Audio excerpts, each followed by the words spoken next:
Our next speaker is Dayan Paul talking about AI characters in games. So we're going to go from voice to characters. Give a warm welcome to Dayan. So I'm Dan Paul of Masquerade Media here, and I'm going to talk about generating AI characters for games. So AI characters, this is something that's kind of come up recently, right? How do you generate characters for a game? And so I'll talk about the different aspects of generating a character. So I'm not going to take too long of a trip down memory lane, but classically, AI is not really new to video games, right? What's new is really more machine learning.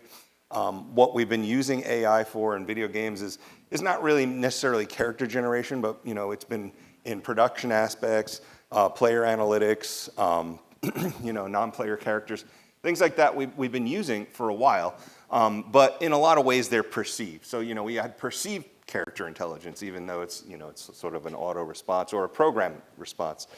So that perception of the character being sort of AI is there, but now we have some new tools. So now we have machine learning, which has not so much been really a big factor in generating characters, but we found it useful in other aspects of game production, right? So you see here a picture of, if anybody's watched the next generation of Star Trek, the computer needed to generate a character that could compete, that would allow, that would be challenging for Data, who's a computer, right, to kind of compete with him, because he'd walk into the holodeck, right? He'd play this Sherlock Holmes thing. He'd look at all the facts, analyze them, and then just solve the crime. So, but in a real situation, right, it would be much harder to come up with a challenging player for a real person, because this is a computer versus a computer, right? But how can the computer generate a challenge for a real player, right? That's far more complicated than a computer generating a problem for another computer, unless you're just talking about puzzles or encryptions, right? So image creation tools. So this is not really, this is sort of the visual aspect of creating a character, right? You've all done this in a game, right? You've all generated a character where you can set up the parameters, you can choose what they look like, you can choose their clothes and things like that. So how do you auto-generate that? And that's not so much maybe the core essence of building a character, right? The core essence is going to be the personality, but a lot of times we craft our story around how our character is going to look in a game. So there's a lot of tools now that will allow you to generate, right, imagery, right? You've seen lots of these, right? And so some of the challenges for doing it in a game, like if you're going to create an avatar, if you're going to create a non-player character, you could try to use those. And so this is always that shortcut, like, well, I don't have any artistic skills, so let me just go make something, right?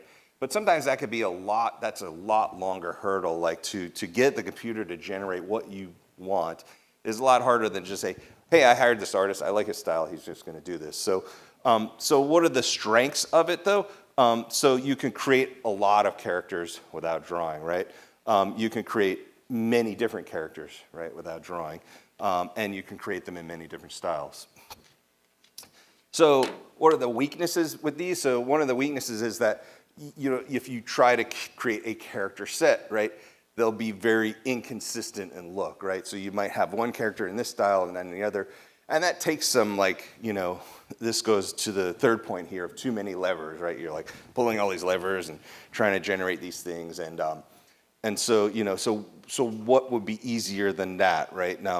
So when there's too many levers, sometimes it's just go back to the easiest thing. It's like pick up a pencil and sketch. So in my middle point here, that goes to that. So when you see people using these, you've probably seen tons of YouTube videos of people that generate these things, and some are generating from the games.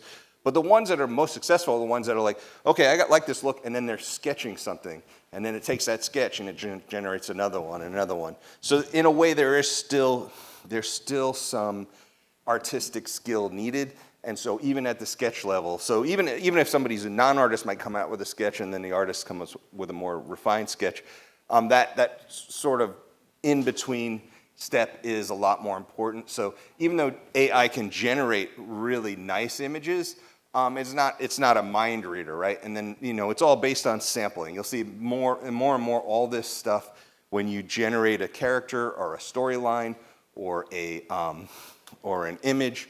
It's all based on sampling, right? You even saw from the voices, right? The better the voices are, the more they're sampled, the less automated they are. So the more sampling, the more data, the better the output is. And so these aren't necessarily all weaknesses, but they're things that get improved on by sampling. So that the more data that AI has, the better the results are. But my thoughts on that, when I say just pick up a pencil, it doesn't mean that you don't use these tools at all. When I started out as an artist years ago, I was kind of frustrated that when I did 3D, I'm like, oh well, that's no fun. It renders all the lighting in already. I want to control the lighting and all this stuff. But then I realized, I'm a painter, but I can't paint 30 images per second, right? That's just not possible, right? I can't do that many things. So you have to use the tools as an assist, right? You want to use these as tools as an assist, and that's what a lot of artists are doing, right? They don't necessarily say, like, oh, I'm not going to draw anymore. They use this as an assist, and I have a refined version of this character. I'm going to sketch it. Now I do all the other views, let it automate it, right? And so that's kind of one of the things that generating characters can do is, you're using the computer to assist somehow, and machine learning will help with that in the long run. I'm not saying there won't be tools that aren't useful and that there's going to be a lot of misuse of it. But for us, the best use as artists or creators is to be able to use these tools to assist us rather than replace us, right? So let me go to the next slide here. And so for content creation, so the core of the character it's going to be in the writing, right? So there's a few tools out there to keep your eyes out on. They're not necessarily generating games, but you've probably seen like text-to-video avatars, right? And again, this is from sampling, right? You'll have a full character narrating. You take this text, you type it in, and then that character starts talking, right? And so it's automatically generating that character for you to narrate. Not so much useful for games, but maybe for marketing games, right? Maybe for vlogs or different things if you're marketing your game. Story generation. And so when we start generating story trees and things like that in our game, they really, it's a real balance between the writers and the engineers and the artists. But you are seeing some story generating tools that will allow you to kind of simulate, right? They already have 3D characters in them. You put up a storyline, you pick which characters say which things, and then they generate it. Not necessarily a game, but a fun little exercise if you've seen people play those. And now, of course, you have ChatGTP and some other plugins that will allow you to use a sort of a chat environment in a game. So, GTP, ChatGTP, yeah. All right, so strengths. So let's talk about like the easiest way. Where do you start, right? The easiest way is to start in that chat environment, right? So you saw like with the plugins and things like that, right? You can generate a text game and you can generate auto responses and you can relate those to the game tree. But what you want to do is, whenever you work in these environments, you want to limit the data set. You don't want something that looks at all the different data in the internet, right? You want this character to live in a certain world. You want that data set to be extremely small. So one of the advantages to doing a text game, right? If you have a text game where you're texting and then you have an interaction from a character that's also a response to text, you're taking away a lot of different complexities there, which I'll get into in a minute. But so what can you do with the text data?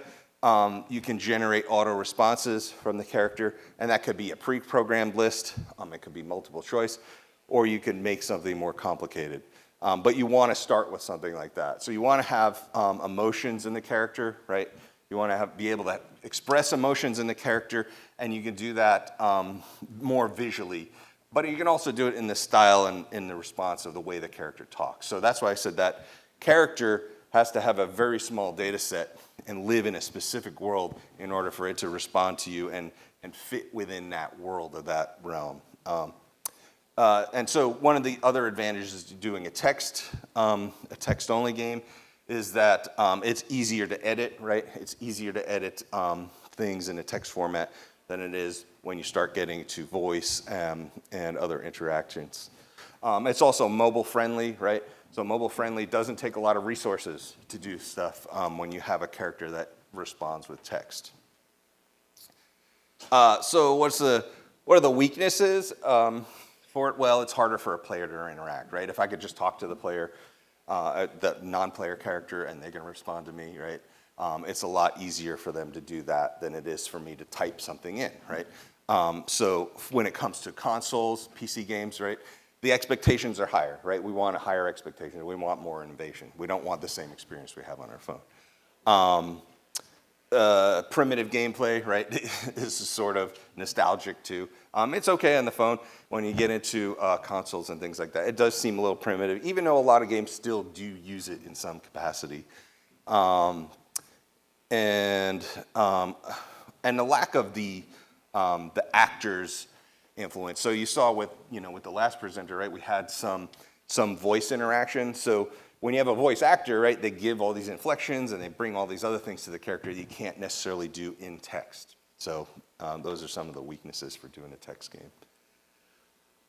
So voice interactions, you just saw a great presentation on that. So voice interactions are great because the player can interact directly with the dialogue and get a response in voice.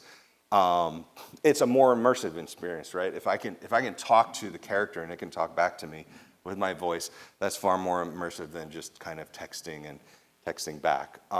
Also, console and PC friendly, right? Even though it does take a lot more resources, it still meets that expectation of what you're going to have in a console game. And so what are the weaknesses? So you saw, like, in the last presentation, right, how quickly that evolved. So when I say monotony or monotonous voice, right, I'm not necessarily talking about the voice itself. You can cure a lot of that with sampling, but it still goes back to, how the AI handles a response. That is the content, and then the content can sound very monotonous, even though the voice might be fairly good. A voice from players is not always understood. So how many people have ever screamed at their Apple CarPlay and trying to get directions, or cursed at Siri or anything like that, right? Pretty much everybody, right? Unless maybe it's just me. Maybe it just doesn't understand my voice, right? So, but I have that experience all the time. Player can,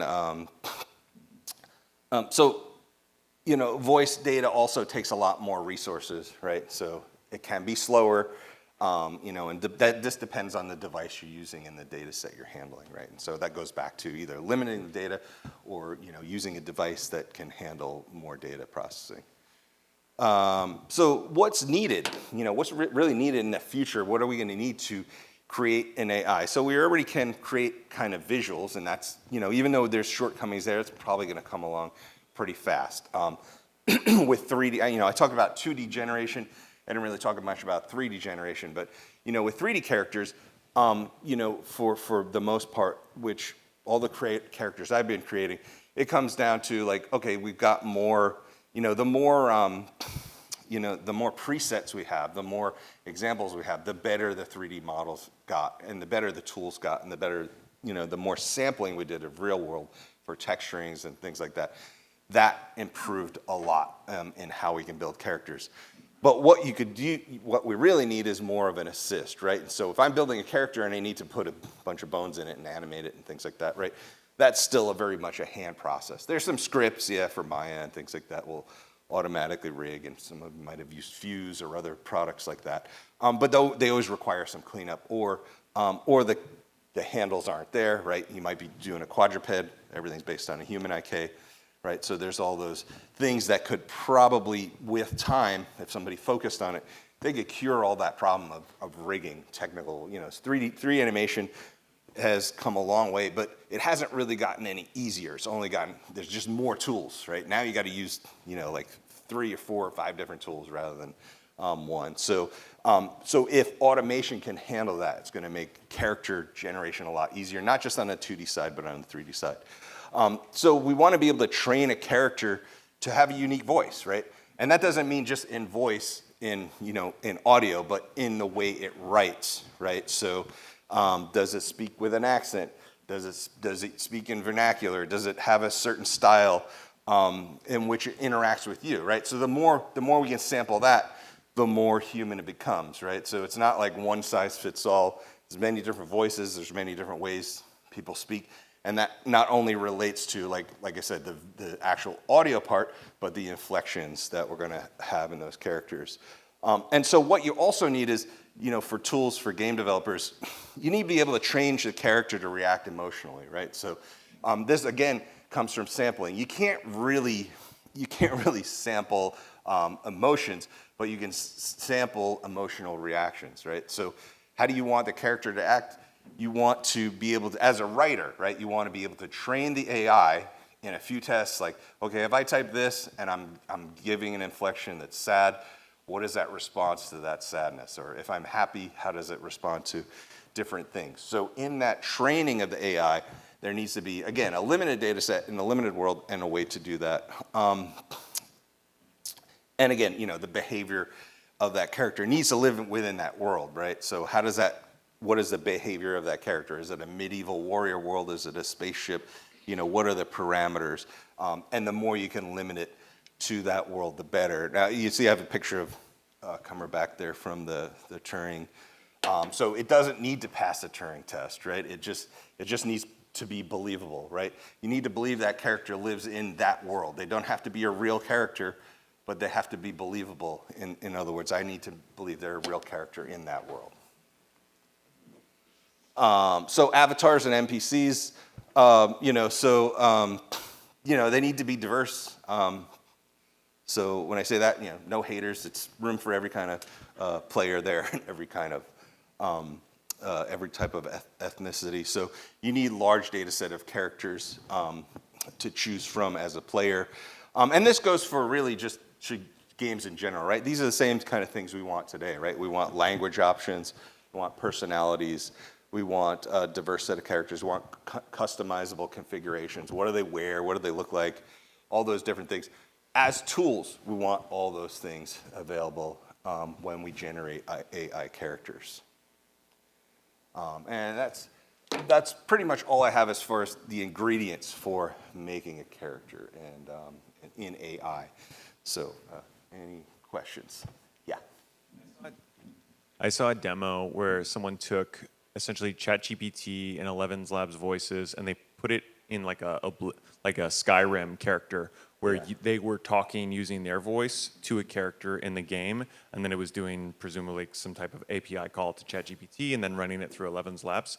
Do you see that in like kind of as a use case in RPG games where you're able to sort of give these NPCs like parameters on how much they can role play as these characters from the games, and then you can just talk to it, get quest information from it? Do you see it heading that way? Right, and I think that all comes from making the tools to where you can train that character, right? You need to be able to train the character, and one of the things that's that's hard about machine learning. Machine learning is great at looking at data and coming up with a solution, but what it's not great at is being taught, like being taught by a person. So that part of teaching AI is going to be key component into like how do you want that character, and you just want to run tons of tests as a QA, right? How do you QA all that stuff and come back and make sure that you craft that character to specifics and that the tools actually do what you want them to do. It all comes back to like the control, right? As the designers, right, we want to be able to control these things. We can make all the tools in the world, but if we can't control them, they're really pretty useless as far as game design, right? Any other questions? One more and then. Thank you. In-world AI does the same thing you just described. So I'm kind of curious about your response to that, because you talk about the parameters and control of the character creation. Isn't one of the fundamental aspects of generative AI that many systems are black boxed and there is not full control over the system? Right. Well, that could be problematic for it's really from the designer's perspective, right? So the more control you give the AI and less control you give the designer, probably the less desirable the outcomes are going to be, right? So it's sort of like even if let's say you gave let's say if you gave your engineering team full control of the design, and then you don't have any designers, right? So you have a similar problem. Not that the engineers are robots, but they're trained in different things, right? And so the whole generative AI is more from that world. It's more from a world of engineering and machine learning than it is from the creative side. So, Thank you for that perspective. One short follow-up.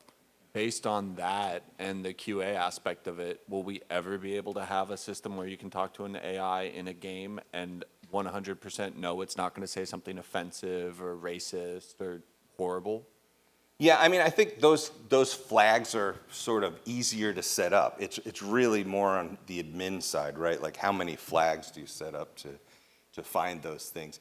And with time, those will be easier and easier to identify, right? And and then a number of protections and security for games. It's really up to the player too, like how many things they want to open themselves up to, right? You gotta have the player choice. The player might want more offensive things, right, or less offensive things. So you have to be careful of that. Like how do you balance that as an admin, right? Thank you very much, Dayan. Give a warm hand.